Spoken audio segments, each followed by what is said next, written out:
The 14th plenary meeting of the General Assembly is called to order.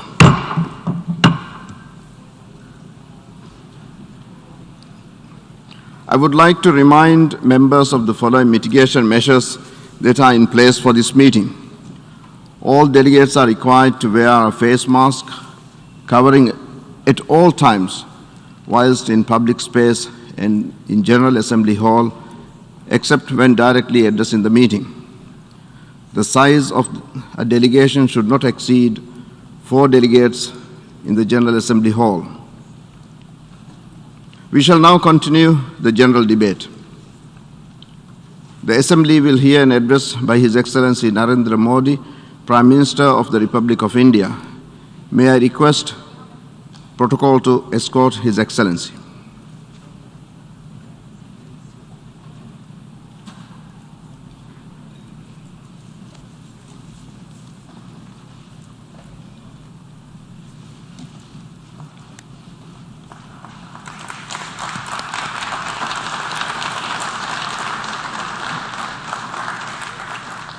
I have great pleasure in welcoming His Excellency Narendra Modi, Prime Minister of the Republic of India. I invite him to address the General Assembly. Namaskar साथियों. Good morning, friends. His Excellency Abdullah Shahid ji, His Excellency Mr. Abdullah आपको Shahid. अध्यक्ष पद संभालने की First of all, I would like to हार्दिक बधाई. warmly congratulate you on आपका अध्यक्ष assuming बनना the office of President of the सभी विकासशील UNGA. देशों Your becoming President और is a विशेषकर matter of pride for all developing small countries island developing and states के in लिए particular for small island गौरव की developing बात है. states. अध्यक्ष महोदय, Mr. President, गत 1.5 वर्ष से for the last 1.5 years, पूरा विश्व the world 100 साल has में been आई सबसे grappling with बड़ी the worst महामारी pandemic का it has सामना seen कर in रहा है. 100 years. ऐसी भयंकर महामारी में I pay tribute जीवन to गंवाने all वाले those who have lost their lives सभी लोगों in को the deadly corona मैं pandemic, श्रद्धांजलि देता हूं और and परिवारों I के साथ express my condolences संवेदनाएं व्यक्त to करता their families. अध्यक्ष महोदय, Mr. President, मैं उस देश का I प्रतिनिधित्व कर रहा represent a हूं country जिसे that mother is of democracy proud का to be गौरव known हासिल as the mother of democracy. लोकतंत्र की हमारी We have हजारों had वर्षों की a महान great परंपरा रही. tradition of democracy that goes back thousands of इस years. 15 अगस्त को On 15th of भारत ने August this year, अपनी आजादी के India entered 75वें the साल में प्रवेश 75th किया. year of its independence.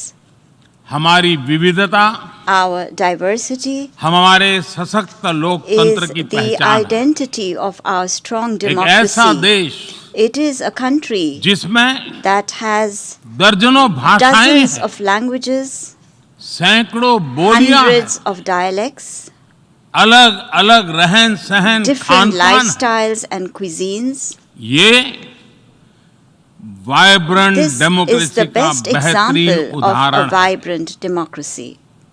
ये भारत के लोकतंत्र की ताकत है. The strength of our एक democracy छोटा बच्चा is demonstrated जो by the कभी fact that a little एक boy रेलवे स्टेशन who के at T one stall time पर used to help अपने his पिता father की मदद at करता his tea था, stall at the वो railway आज station is today चौथी बार addressing the भारत के United प्रधानमंत्री के तौर Nations पर General Assembly for the 4th time UNGA को as संबोधित Prime कर रहा Minister है. of India.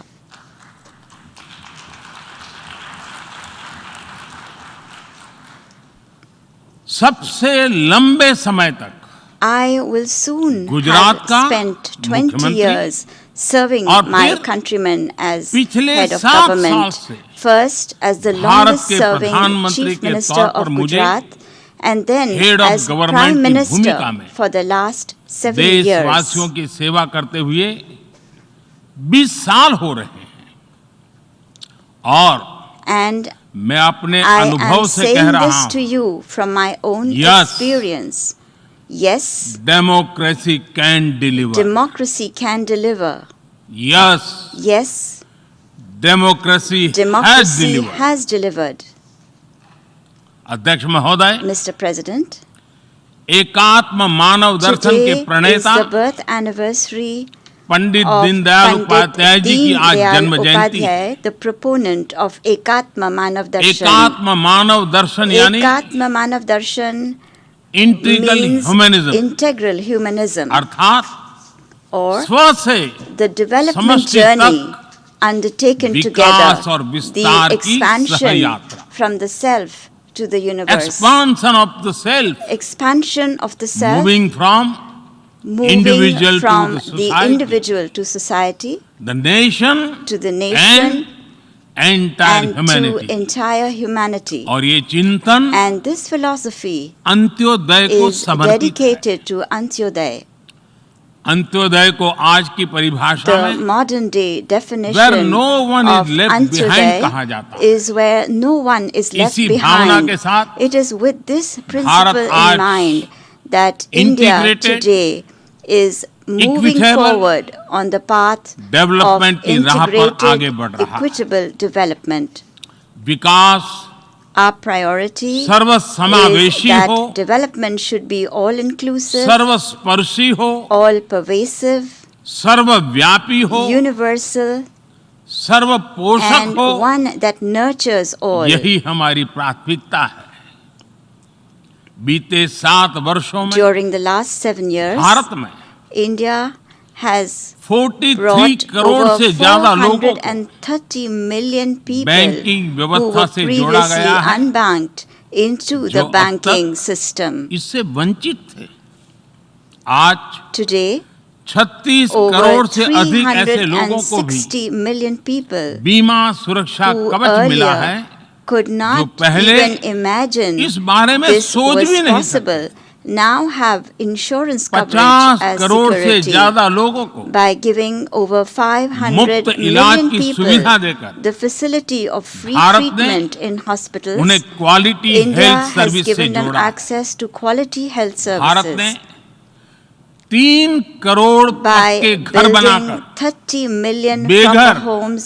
यानी India has made होमलेस परिवारों को homeless families होम ओनर्स बनाया। homeowners.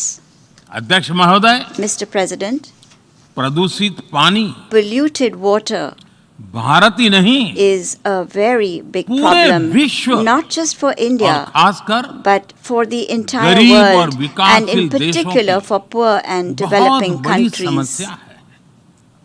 भारत में इस चुनौती से निपटने के लिए In order to address this हम challenge 17 in करोड़ से India, अधिक घरों we तक are carrying out a very big pipe से campaign to ensure साफ that पानी piped पहुंचाने का clean बहुत water बड़ा अभियान reaches चला रहे over 170 million विश्व homes. की बड़ी-बड़ी संस्थाओं ने Reputed institutions of the ये world माना है have कि said किसी भी that देश for के the विकास के development लिए of any country, वहाँ के नागरिकों के people पास must have जमीन property rights और to घर के their home and property land. Rights यानी ओनरशिप That का is, रिकॉर्ड होना बहुत ownership जरूरी है। records are a must.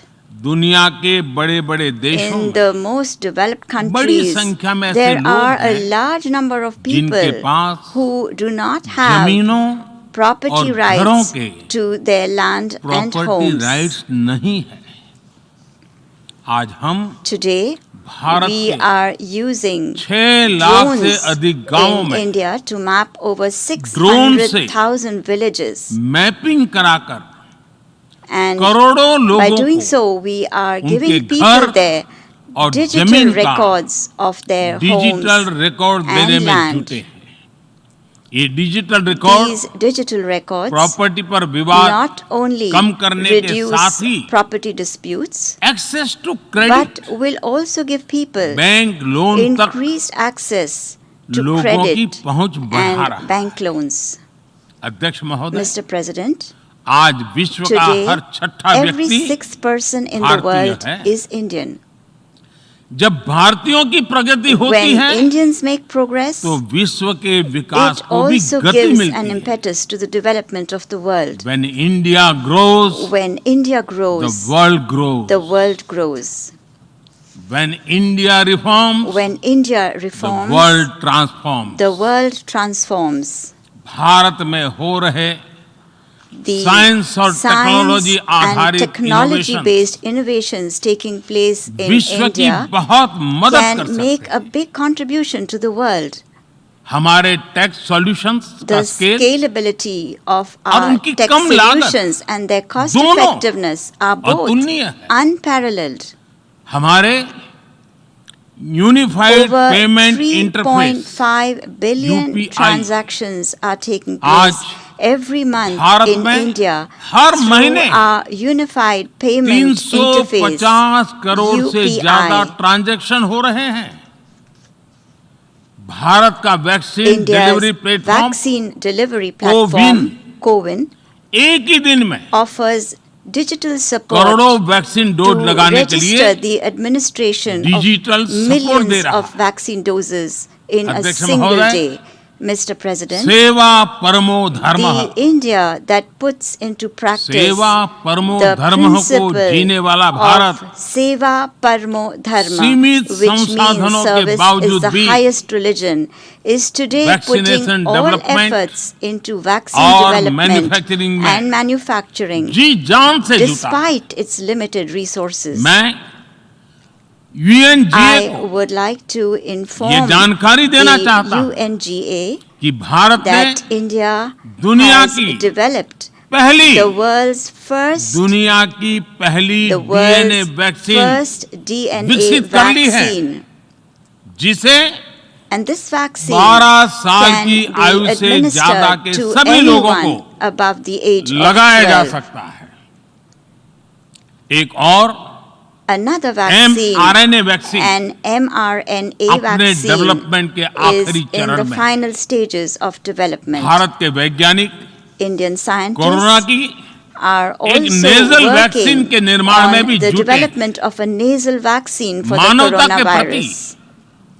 अपने दायित्व को Deeply समझते हुए conscious of its भारत ने responsibility एक बार towards फिर mankind, India दुनिया के has जरूरतमंदों resumed को the process of vaccine providing देनी शुरू कर दी। vaccines to those who need it in the world.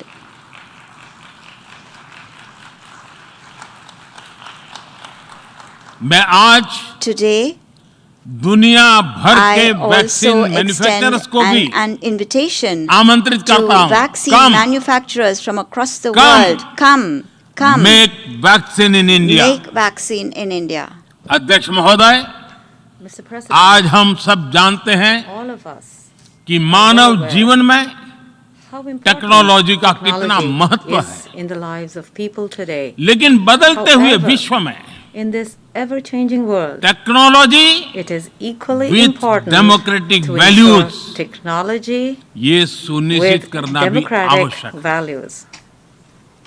भारतीय मूल के No doctor, matter which innovator, country, the doctors, Engineers, innovators, manager engineers, and किसी भी देश managers में रहें, of Indian origin live in, हमारे our लोकतांत्रिक मूल्य democratic values उन्हें inspire मानवता them की सेवा to में continue जुटे रहने serving की प्रेरणा mankind. देते रहते हैं। और ये हमने And इस this कोरोना काल में भी is the देखा। spirit that we have अध्यक्ष indeed महोदय, seen during the corona corona pandemic महामारी ने also. Mr. विश्व President, को ये भी the सबक दिया corona है pandemic has also taught वैश्विक another important अर्थव्यवस्था lesson को to the world that अब और the global अधिक डाइवर्सिफाई economy किया needs to be जाए। diversified even further. इसके लिए And for this, global value chains का expansion विस्तार of आवश्यक है। global value chains is necessary. हमारा आत्मनिर्भर भारत Our अभियान Atmanirbhar Bharat or इसी self-reliant भावना से India प्रेरित है। movement is inspired by this Global very spirit. Industrial diversification के लिए Is becoming भारत a विश्व democratic का एक and लोकतांत्रिक reliable partner और for भरोसेमंद global पार्टनर industrial बन रहा है। diversification. और इस अभियान में And in this Bharat movement, ने India इकोनॉमी has struck और इकोलॉजी better balance दोनों में between both economy बेहतर संतुलन and स्थापित किया ecology. है। बड़े और विकसित देशों की तुलना में I'm sure climate that action को you लेकर all, also feel proud Bharat of के the प्रयासों efforts को made देखकर by India आप with regard सभी to को climate change निश्चित compared ही to गर्व those होगा।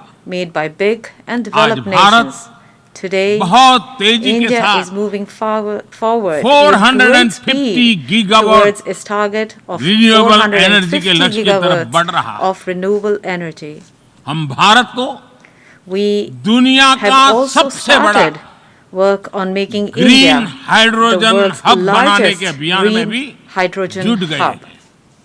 अध्यक्ष महोदय, Mr. President, हमें अपनी we आने are वाली पीढ़ियों को answerable to our future generations जवाब देना है कि जब when they ask, फैसले लेने का when समय it था, was time to take decisions, तब what were those people जिन पर doing? Those विश्व people को दिशा whose देने का दायित्व responsibility था, it was to give direction वो क्या कर to रहे the थे? world. आज Today, विश्व के सामने the world is facing regressive an thinking increased threat और of एक्सट्रीमिज्म regressive का thinking and खतरा बढ़ता जा extremism. रहा है। इन परिस्थितियों में In such a पूरे situation, विश्व को the entire Science-based, world must rational make और science-based, progressive rational thinking को and progressive thinking विकास का the Aadhaar basis banana for ही होगा। development. साइंस बेस्ड अप्रोच को In मजबूत order करने के to लिए strengthen a science-based Bharat approach, India experience is based promoting learning को बढ़ावा दे रहा है। experience-based learning.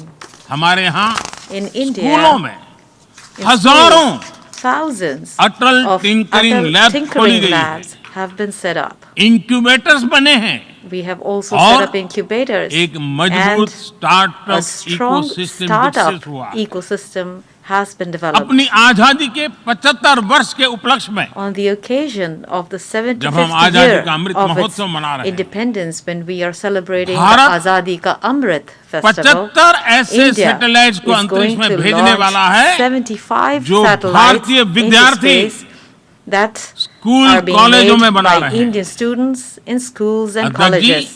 Mr. President, दूसरी ओर on the other hand, regressive thinking के साथ countries with जो regressive देश thinking आतंकवाद that का are using terrorism political as tool a के रूप में political इस्तेमाल tool, कर रहे हैं, these उन्हें countries ये must समझना होगा understand कि that आतंकवाद terrorism is उनके an लिए भी equally उतना ही big बड़ा threat खतरा for है। them also. ये सुनिश्चित किया जाना बहुत It जरूरी is है absolutely essential कि अफगानिस्तान ensure की धरती का that इस्तेमाल Afghanistan's territory आतंकवाद is फैलाने not used और to spread आतंकी हमलों के लिए terrorism न हो। and for terrorist attacks. हमें इस बात के लिए भी We also हमें इस बात के लिए need भी सतर्क रहना to be होगा alert कि वहाँ and की ensure नाजुक स्थितियों का कोई देश that no country अपने tries to स्वार्थ के take लिए advantage of एक the tool delicate की तरह situation there and इस्तेमाल use it as करने a की tool कोशिश न for करें। its own selfish interests. इस समय At this time, अफगानिस्तान की the Janata, people of Afghanistan, वहाँ की महिलाओं the women और बच्चों को, and children वहाँ की of माइनॉरिटीज Afghanistan, को the minorities of मदद की Afghanistan जरूरत है need help, और इसमें and हमें we अपना must दायित्व निभाना fulfill ही our होगा। duty by providing them अध्यक्ष with this महोदय, help. Mr. President, हमारे समंदर भी our oceans, हमारी साझी our विरासत, oceans are also our shared इसलिए heritage, and that is हमें ये why ध्यान रखना होगा we must keep in mind कि ओशन that रिसोर्सेज we को must only हम यूज करें, use ocean resources नहीं। and not abuse them. हमारे समंदर Further, our oceans अंतरराष्ट्रीय व्यापार की are लाइफलाइन also भी है। the lifeline of international इन्हें trade. हमें We must expansion protect them और from the एक्सक्लूजन race की दौड़ for से बचाकर expansion रखना होगा। and exclusion. Rule based world order को सशक्त करने The के लिए international community must अंतरराष्ट्रीय speak समुदाय in को one voice to एक strengthen सुर में a rule-based आवाज उठानी world ही होगी। order. सुरक्षा परिषद में The broad consensus भारत की प्रेसिडेंसी के reached दौरान in the Security बड़ी Council विस्तृत सहमति during India's presidency विश्व को shows to the world maritime security के the way विषय में forward आगे for बढ़ने का मार्ग maritime दिखाती है। security.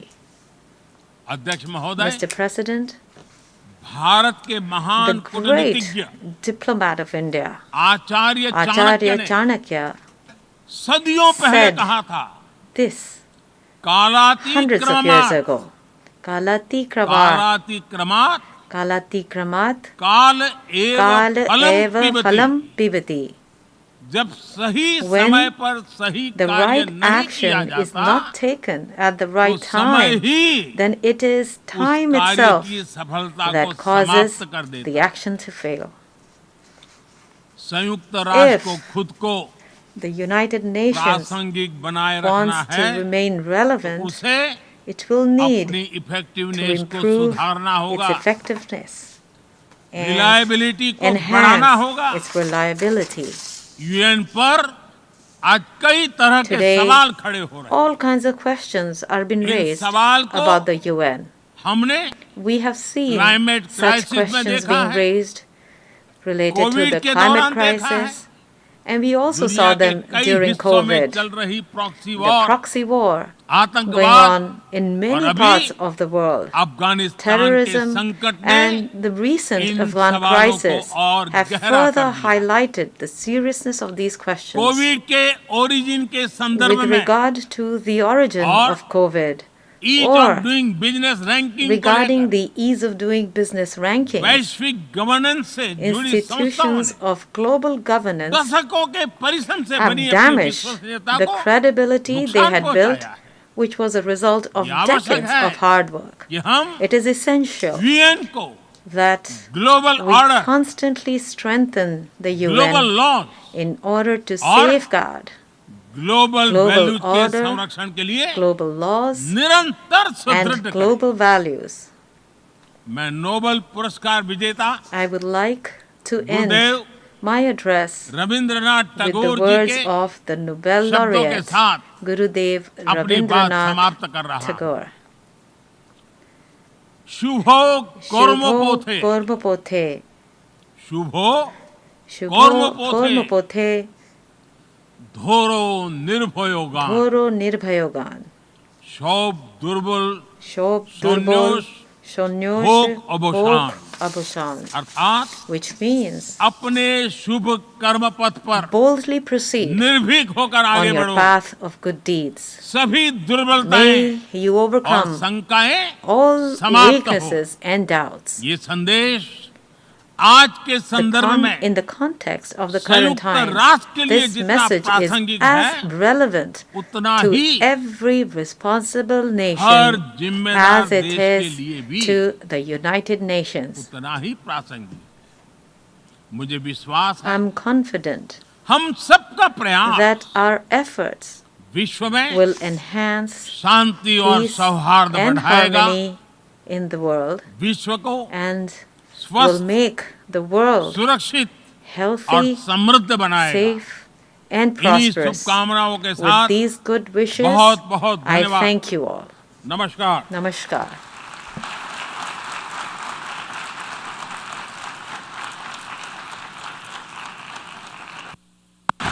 On behalf of the General Assembly, I wish to thank the Prime Minister of the Republic of India for the statement just made, and I request protocol to escort His Excellency.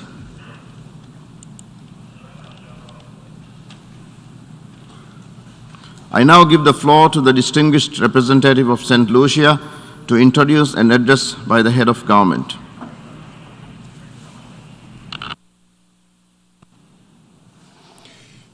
Thank you, Mr. President. Excellencies, I have the distinct honor and privilege to introduce the pre-recorded statement by His Excellency, the Honorable Philip J. Pierre, Prime Minister and Minister for Finance, Economic Development, and the Youth Economy of St. Lucia.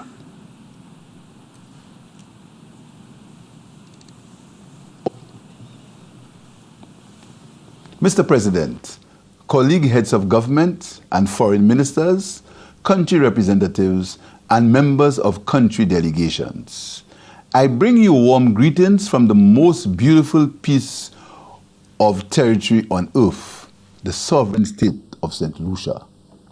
Mr. President, I'm honored to address this body for the first time as the Prime Minister of St. Lucia. It was my privilege to lead my party in the general elections less than 2 months ago, and to have witnessed the people of my country continue to uphold and nurture the deep democratic traditions of our Caribbean by giving my party an overwhelming mandate to govern St. Lucia for the next 5 years. I wish to pledge to the international community that under my leadership, St. Lucia's intention to uphold the highest traditions of universal brotherhood, the pursuit of mutually beneficial goals, respect for all peoples and cultures, and the recognition and respect of the sovereignty of all member states of the United Nations. Mr. President, permit me to join other colleagues in extending congratulations to you on your elevation to the presidency of this vital and crucial catalyst of global development, the United Nations General Assembly. It is our sincere hope and our profound expectation that your tenure will be marked by thoughtful and tangible action given the global challenges that confront us as UN member states, and given that our very lives and continued existence as peoples and as a planet are directly threatened by the issues now confronting us. St. Lucia joined the United Nations in 1979. We have always prided ourselves on our principled positions in matters of foreign policy.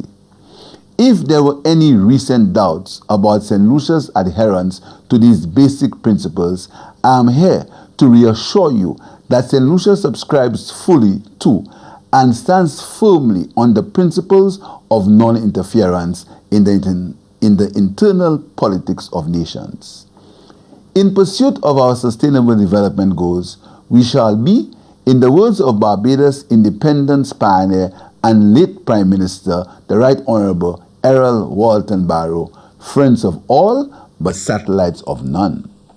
We shall, as much as possible, engage in foreign policy coordination with our CARICOM and OECS partners, and our relationship shall continue to be based on mutual respect. St. Lucia will not sacrifice these principles on the altar of convenience, short-term and temporary alliances with great powers whose shifting global stances may or may not coincide with St. Lucia's permanent existence on being a mutually respected regional developmental partner. Mr. President, I must confess that our excitement at the opportunity to sensitize the global community to St. Lucia's perspective on the issues before this respected body has been tempered by the frustrating realization that if I may borrow an idiom from one of my fellow CARICOM member states, we are spinning top in mud or we are going around in circles. I say this, Mr. President, because in pursuing the contribution delivered to this body by St. Lucia in 2015, I was struck by the similarity of the concerns raised then to the concerns confronting us today. In 2021, Mr. President, the dates, the names, and the faces have changed, but the issues remain the same. It is not my intention to question the modus operandi of this honorable institution, because the evidence confirming the good work of the United Nations is undeniable. However, Mr. President, St. Lucia cannot pretend to be unconcerned by the fact that small island developing state SIDS, like St. Lucia, continue to suffer from a number of challenges arising out of our smallness, our island existence, our vulnerability to natural disasters, and climate change. However, while we struggle to formulate solutions for these ills, we have been confronted with a novel coronavirus, COVID-19. While its novelty and evolving character is baffling, COVID-19 has enlarged and worsened the issues confronting SIDS. In this sense, Mr. President, we are now being inundated by the new while still being overwhelmed by the old. Mr. President, we continue to contend with the near impossible balancing act of preserving lives and livelihoods. The insidious nature of the virus has allowed it to sneak across even the most heavily patrolled borders, and St. Lucia has experienced waves of highs and lows in managing this pandemic. In that regard, we extend our deepest gratitude to international institutions such as the COVAX facility and our many bilateral partners such as India and the United States of America for their commitment in ensuring that we in St. Lucia and by extension the Caribbean region will not further disadvantaged by our inability to access vaccines. Mr. President, as we battle this pandemic, there is another global threat that runs parallel to it by the name of misinformation.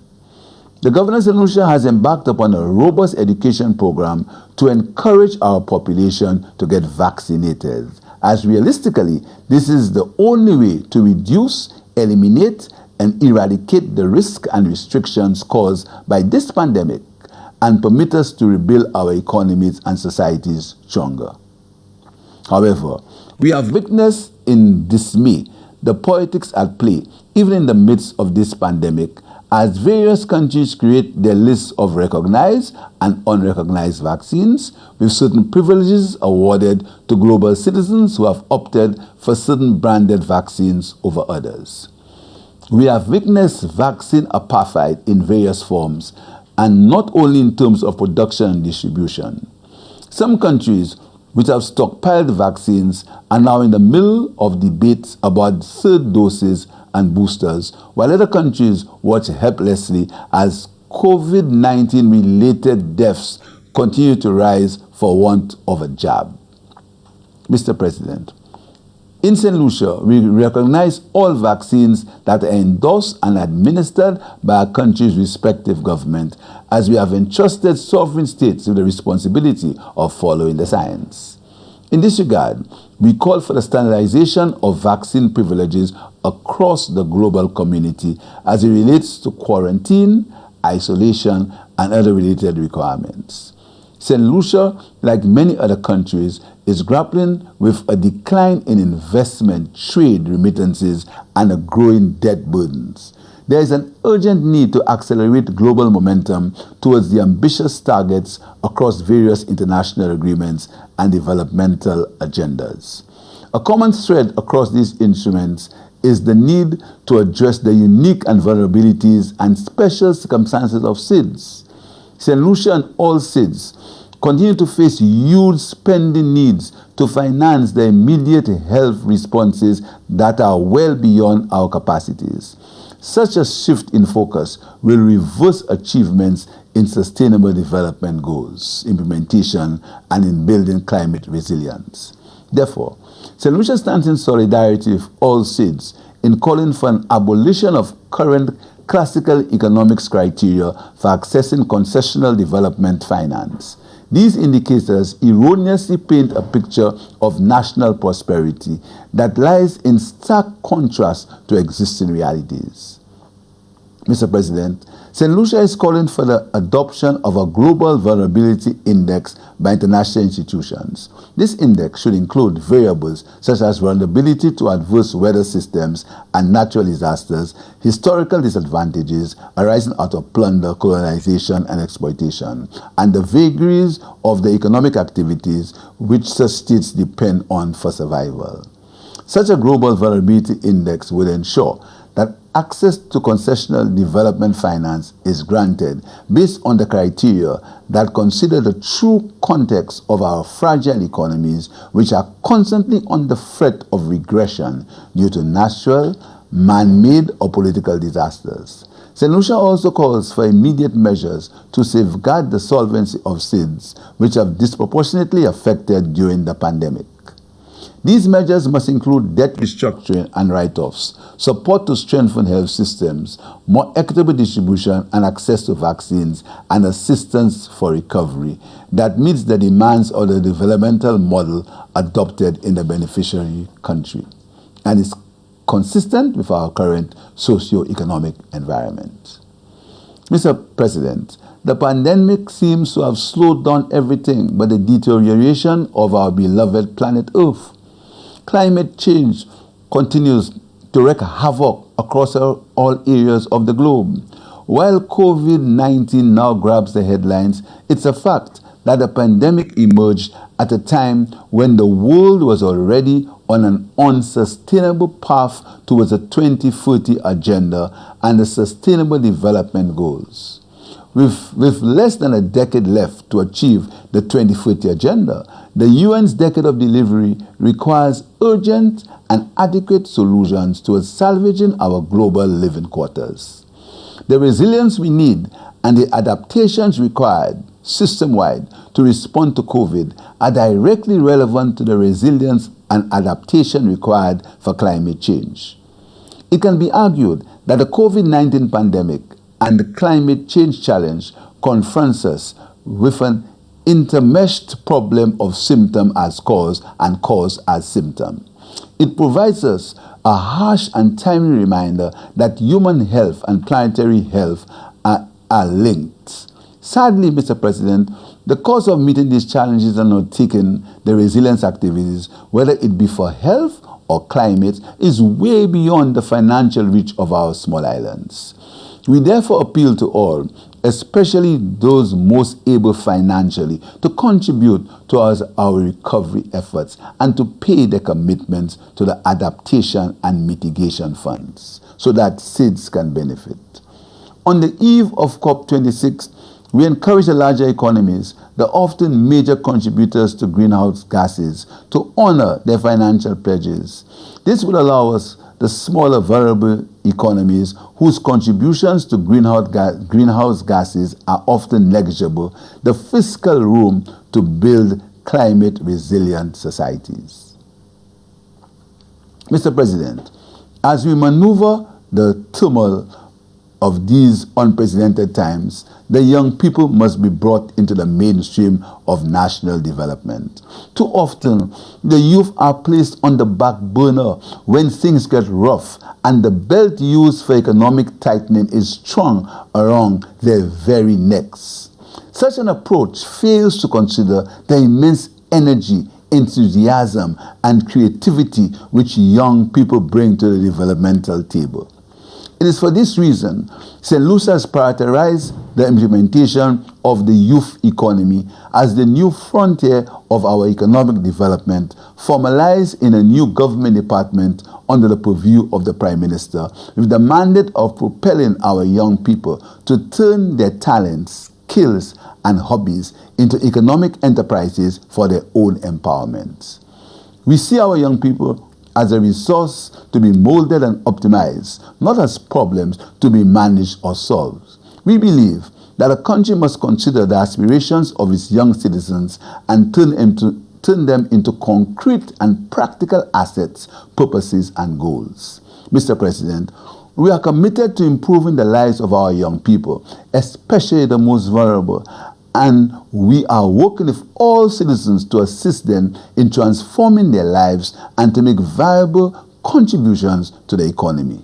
In this regard, St. Lucia invites the international community to discuss and engage with us strategically on mutual beneficial relationships and projects to promote the youth economy as we seek to build a better and more sustainable future for all.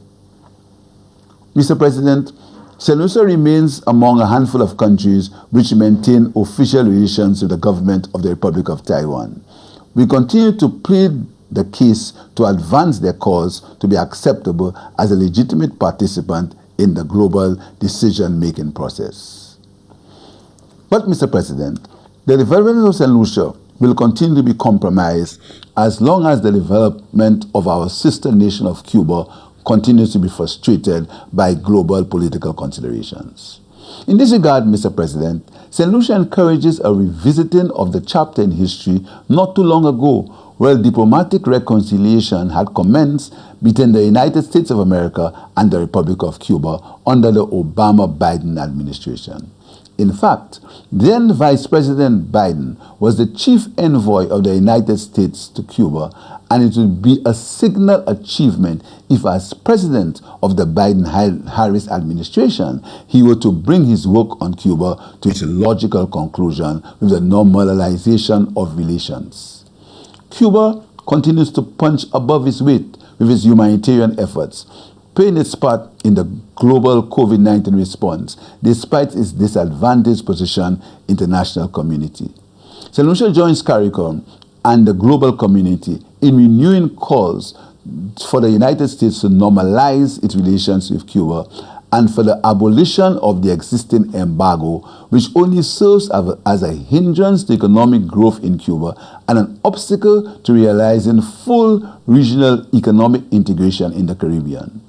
Given Cuba's role in health, education, sports, and social development in our region, the normalization of relations with Cuba means the advancement of development in our entire Caribbean region. And we make this annual call for the normalization of relations with Cuba. St. Lucia wants it to be known that we are speaking to our own development in as much as we are speaking about the betterment of the lives of the Cuban people. At a time when we are experiencing global turmoil, it is important for good sense to prevail and for the world to fully embrace the immense expertise and resources which the Cuban people have to offer.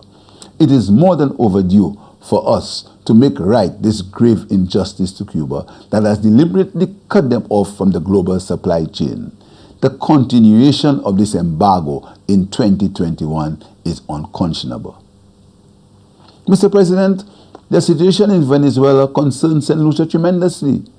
As one of the first nations to establish diplomatic relations with St. Lucia after we gained independence in 1979, and as a beneficiary of Venezuelan economic cooperation, St. Lucia considers Venezuela a loyal and legitimate friend and partner. The virtual economic blockade which has been imposed on the democratically elected government of Venezuela by a few big and powerful countries is unacceptable in this international system. It is even more outrageous that the prominent members of this international system who pride themselves on their democratic traditions have sought to recognize an alternative president who did not even contest elections and who has no political legitimacy whatsoever. Further, the act of seizing and freezing Venezuelan government gold, cash and assets while preventing access by the Venezuelan people to basic food, medicines and supplies during this pandemic could quite conceivably qualify as modern-day piracy, economic terrorism and crimes against humanity. St. Lucia and CARICOM cannot in good conscience continue to be part of this unjust attack against the Venezuelan people.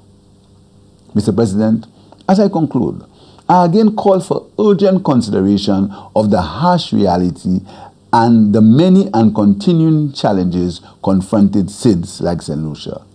Mr. President, now is the time for change, the time to act, the time to overcome our challenges through global solidarity and mutual assistance. The future of every nation and country is at risk. We need the global economy to work for the 99% and not just the wealthy and powerful 1%. Mr. President, I appeal to the international community to remain focused on working in partnership with SIDS like St. Lucia for the balanced development of the global community. We need the powerful to behave responsibly and cooperate more effectively to enable a more inclusive and sustainable humanity for all and to ensure that no one is left behind. Caribbean countries like ours, which were exploited and underdeveloped to finance the development of Europe, have put forward a case for reparations for slavery and native genocide. And we expect that case to be treated with the seriousness and urgency it deserves. There should be no double standards in the international system in recognizing and acknowledging and compensating victims of crimes against humanity. And so, St. Lucia urges that the principles which have been applied to other victims of mass slavery and such forms of exploitation be applied with equal force and sincerity and seriousness of purpose to Caribbean nations who suffered more than 3 centuries of slavery and native genocide between 1492 and 1838 by the powers of Europe. St. Lucia fully endorses the stance of the CARICOM Reparations Commission that our reparations movement is a moral, legal, and political response to the crimes against humanity committed during the European imperial project, specifically the genocide against the native population and the trading and enslavement of enchained bodies of Africans. Mr. President, as one of our local laureates, Robert Lee, penned, St. Lucia is a state, not a real estate, not plantation estates. This is an open wound crying out for justice, healing, compassion, and closure, and it continues to fester with every decree or decision of the OECD on such other groupings. If the international system is to work fairly for all nations, wrong cannot continue to be strong, and might cannot continue to be right.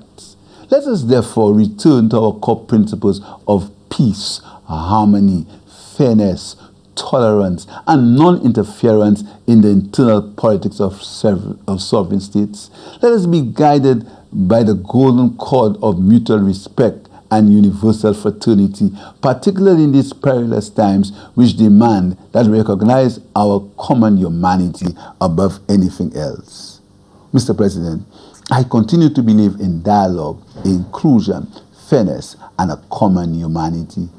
St. Lucia is confident in the leadership of this august body, and St. Lucia is assured that under our joint effort, we can transform the words of the theme of our meeting into one lived reality, and we will successfully build resilience through hope to recover from COVID-19. We will rebuild sustainably by responding appropriately to the needs of the planet. We respect the rights of all peoples, and we will revitalize the United Nations so that it can reflect the highest, most noble principles upon which it was founded. Mr. President, I end with a verse from Love After Love by Nobel laureate and St. Lucian's son, Sir Derek Walcott. The time will come when, with elation, you will greet yourself arriving at your own door, in your own mirror, and each will smile at the other's welcome. We work towards this goal. I thank you.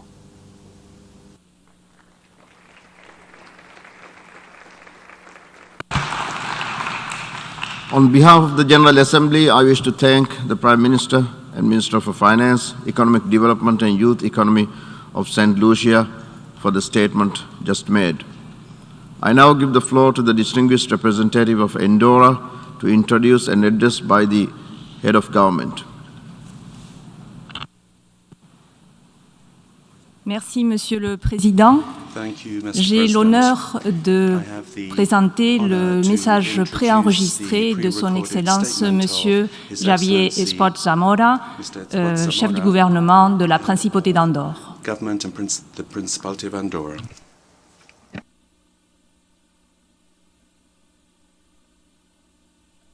Senyor President, Senyor Secretari General, Excellencies, Senyores y Senyors. Mr. President, Secretary General, Excellencies, ladies and gentlemen, at the outset I'd like to congratulate Mr. Abdullah Shahid for his election as President of the General Assembly, as well as His Excellency Mr. Antonio Guterres on his appointment for a second mandate to the post of Secretary General of the United Nations. This great assembly of all the peoples and for all peoples, the main aim of which is to build a system of values and a code of conduct based on multilateralism